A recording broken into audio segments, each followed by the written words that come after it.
Soyez donc parfaits comme votre Père Céleste est parfait. Matthieu 5, 48. La Bible prouve trois choses à l'égard de Dieu. Premièrement, elle montre que Dieu est. Dans la folie, des hommes de toute race ont essayé de prouver qu'il n'y a pas de Dieu. Mais la Bible déclare qu'il est, et qu'il est un Dieu vivant et personnel. Nous pouvons l'entendre, le sentir et lui parler.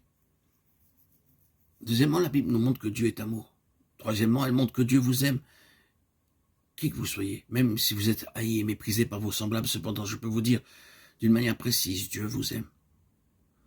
Lorsque nous l'avons goûté, alors partout où nous allons et où que nous vivions, d'autres pourront savourer cet amour divin à travers nous.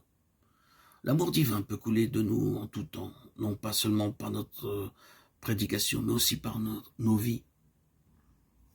Notre Seigneur désire que nous soyons un sel pur et bon. Bien qu'il adressa ses paroles à une très grande foule sur la montagne, et concernait vraiment quelques disciples seulement. Non pas qu'il ne voulait pas que cette multitude soit aussi ce bon sel pur, mais parce que la majorité d'entre eux n'étaient en quête que de pain et de poisson. Il résuma tout, le sermon est en un verset. Soyez donc parfaits comme votre Père Céleste est parfait. Considérez la hauteur de la norme. Il vint pour nous rendre parfaits.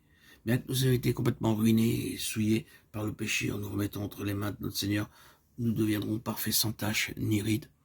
Heureux ceux qui ont faim et soif de la justice, car ils seront rassasiés. Matthieu 5, 6. Il y a différentes étapes de purification pour faire de nous du sel pur. La quatrième étape est donnée dans le verset 6 de Matthieu 5. Le Seigneur dit « Heureux ceux qui ont faim et soif de la justice ».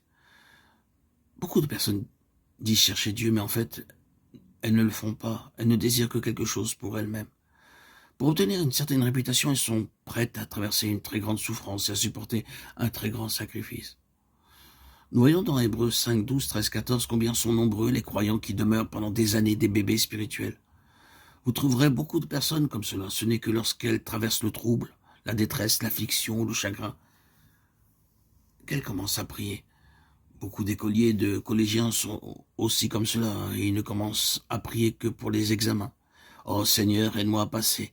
Si je passe, je te donnerai 5 roupies. Mais si j'échoue, je n'irai à aucune réunion pendant 2 mois. » C'est ainsi qu'ils prient, jusque lorsqu'ils désirent obtenir quelque chose.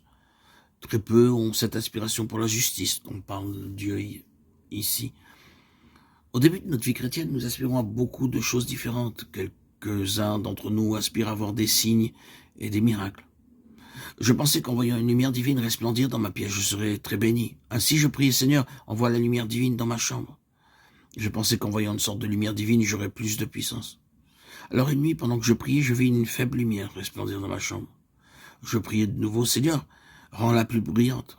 Lorsqu'après un moment, j'ouvris de nouveau les yeux, elle était plus brillante.